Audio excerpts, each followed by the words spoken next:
आप सभी साथियों को मेरा नमस्कार। दोस्तों चलिए आज की इस वीडियो में हम बात करते हैं कि जो प्रपत्र 36 जिसे आप मतपत्र लेखा कहते हैं, किसी भी मतदान प्रक्रिया का सबसे महत्वपूर्ण प्रपत्र होता है। ऐसे में दोस्तों चलिए आज हम देखते हैं कि मतपत्र लेखा कैसे तैयार किया जाता है और इनमें किन बातों पे विशेष सावधानी रखनी चाहिए। दोस्तों चैनल पर नए हैं तो प्लीज़ मेरे चैनल को सब्सक्राइब कर लीजिएगा। इस तरह के वीडियो से अपडेट रहना चाहते हैं तो बेल आइकन को अवश्य प्रेस कर लीजिएगा। चलिए दोस्तों आज का वीडियो शुरू करते हैं। दोस्तों अब आपकी स्क्रीन पे मतपत्र लेखा का प्रारूप दिखाई दे रहा होगा जिसे प्रपत्र 36 के नाम से जानते हैं। इसे कैसे भरना है चलिए सरलता से सीखते हैं। दोस्तों सबसे पहले कुछ महत्वपूर्ण बातें हैं जो आपको पहले ही जान लेनी चाहिए। आप जानते हैं दोस्तों कि 4 पदों के लिए ये मतदान हो रहा है और चारों पदों में कलर जो है वो सफ़ेद, हरा, नीला और गुलाबी कलर का आपको मतपत्र दिया जाएगा। ऐसे में दोस्तों इसके साथ एक और महत्वपूर्ण चीज़ आपको ये जाननी है कि हर पद के लिए अलग अलग मतपत्र लेखा आपको बनाना होगा। आप क्लियर हो पा रहे होंगे। अगर 4 पद हैं तो चारों पदों के लिए अलग अलग मतपत्र लेखा आप बनाएंगे। इसके अलावा जो और महत्वपूर्ण बात है वो ये है दोस्तों कि अगर आप सदस्य ग्राम पंचायत के लिए या फिर सदस्य क्षेत्र पंचायत में वार्डों की संख्या अगर 1 से अधिक है, यानी मान लीजिए किसी में 2 है या किसी में 3 वार्ड है, तो वहाँ पे आपको ये भी ध्यान देने वाली बात है कि जितने भी वार्ड हैं उसके अलग मतपत्र मिलेंगे। वार्ड नंबर 1 के लिए अलग मतपत्र होगा, वार्ड नंबर 2 के लिए अलग मतपत्र होगा। अगर 3 वार्ड है तो वार्ड नंबर 1 के लिए अलग, 2 के लिए अलग और 3 वार्ड के लिए अलग होगा। तो इस तरह से अलग अलग वार्डों के लिए भी आपको अलग अलग मतपत्र बनाने की ज़रूरत होगी। आप समझ पा रहे होंगे। अगर सदस्य ग्राम पंचायत या सदस्य क्षेत्र पंचायत के लिए अलग अलग वार्ड आपके हैं, 2 वार्ड हैं या 3 वार्ड हैं, तो हर वार्ड के लिए अलग आपको बैलेट पेपर भी दिया जाएगा, मतपत्र भी दिया जाएगा और हर वार्ड का अलग अलग आप मतपत्र लेखा भी बनाएंगे। आप बातें क्लियर हो गई होंगी। दोस्तों अब आपके जेहन में ये सवाल आ रहा होगा कि इस मतपत्र लेखा को कितनी प्रतियों में बनाएंगे। तो हम आपको बता दें दोस्तों, एक तो मतपेटी के साथ आप बांधेंगे, दूसरा एक अपने पास रखेंगे, तीसरी प्रति जो होगी वो आप संवैधानिक लिफाफे में सील्ड पैक करके उसमें रखेंगे और इसके अलावा वहाँ जो सदस्य होंगे उन सदस्यों को भी देना होता है और आपके बूथ से संबंधित निरीक्षण करने वाले अधिकारी अगर आपसे डिमांड करते हैं तो उनको भी देना होता है।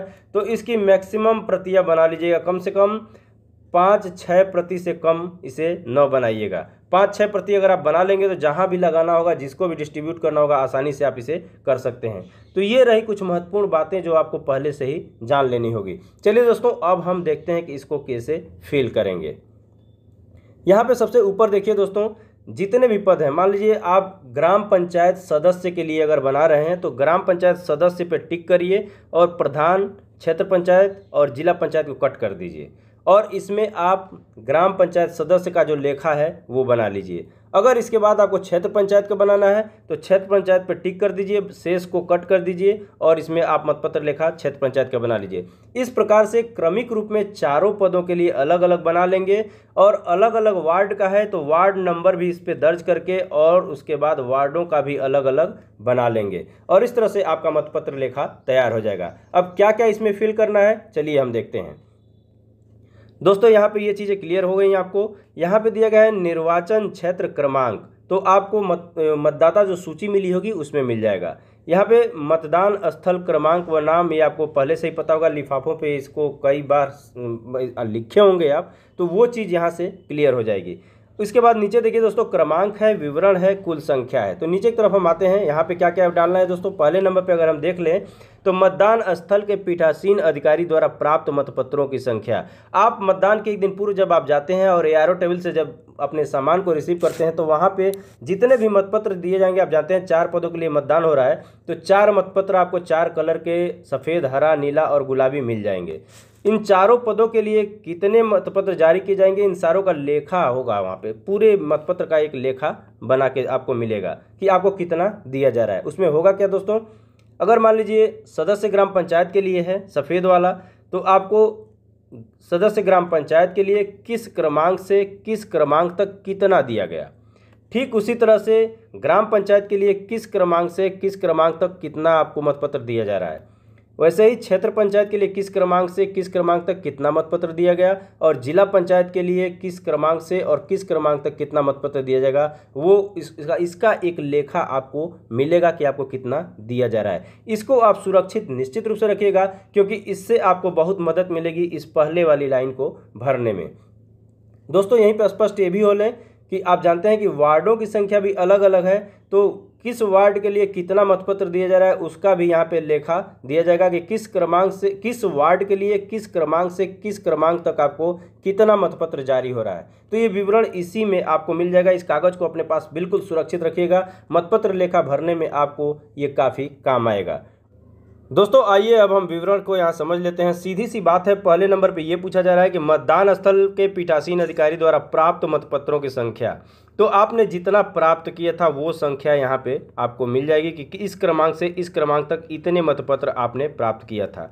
सेकंड में है कि उपयोग में न लाए गए मतपत्रों की संख्या। आप मतदान के दौरान जितना मतपत्र यूज कर लेते हैं उसको घटा दीजिए टोटल से, तो आपको यहाँ पे निकल के आ जाएगा जो आपके पास बचा रह जाएगा मतपत्र जो आपने यूज नहीं किया, जो प्रयोग में नहीं लाया है, वही संख्या यहाँ पूछी जा रही है। तो उसका किस क्रमांक से किस क्रमांक तक कितनी संख्या मतपत्रों की है जो आपने अभी तक प्रयोग में नहीं लाया है, वो विवरण यहाँ भर देना है। और तीसरी पंक्ति की बात करें तो प्रयोग में लाए गए मतपत्रों की संख्या, तो सीधी सी बात है टोटल जितना आप लेके आए थे वो मतपत्रों की संख्या और जो प्रयोग में नहीं लाए गए बची हुई जो मतपत्र है उनकी संख्या। तो टोटल से और बचे हुए को घटा देंगे तो आपका निकल के आ जाएगा कि कितना आपने प्रयोग में लाया है। आप समझ पा रहे होंगे, लिए गए मतपत्रों की संख्या माइनस उपयोग में न लाए गए मतपत्रों की संख्या इक्वल टू प्रयोग में लाए गए मतपत्रों की संख्या। क्लियर।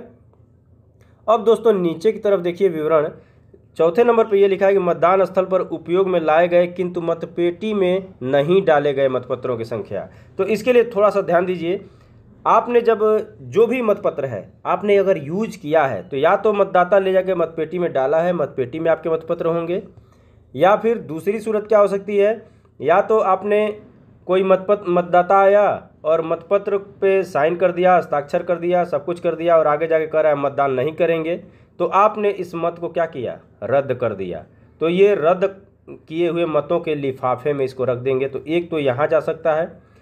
तीसरी स्थिति क्या बन सकती है, दूसरी निविदत मतपत्रों की संख्या। निविदत मतपत्र संख्या क्या होता है, निविदत मतपत्र संख्या वही होता है कि यदि कोई मतदाता आया है और उसके नाम पे कोई दूसरा मतदान करके चला गया है और असली मतदाता अब आया है तो वो कहते हैं टेंडर वोट, जिसे हिंदी में निविदत मतपत्र कहते हैं। तो टेंडर वोट की स्थिति में आप अलग से एक मतपत्र उसको जारी करते हैं, लास्ट वाला जो क्रमांक होता है मतपत्र का वहाँ से आप जारी करेंगे और उसको भी मतदान कराएंगे, लेकिन वो मतपेटिका में नहीं डाली जाती है, वो अलग एक लिफाफे में डाला जाता है, जो निविदत मतपत्रों का लिफाफा होगा उसमें आप डालेंगे।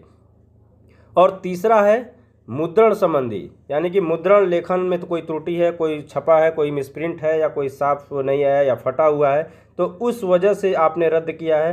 तो इस तरह से तीन तरह के हुए, एक रद्द किए गए, एक निविदत मतपत्र और एक मुद्रण संबंधी जो त्रुटि होगी उससे संबंधित। तो तीनों के अलग अलग लिफाफे हैं। तो या तो मतपत्र मतपेटी में जाएंगे या तो इन तीनों अलग अलग लिफाफों में जाएंगे। आप क्लियर हो पा रहे होंगे।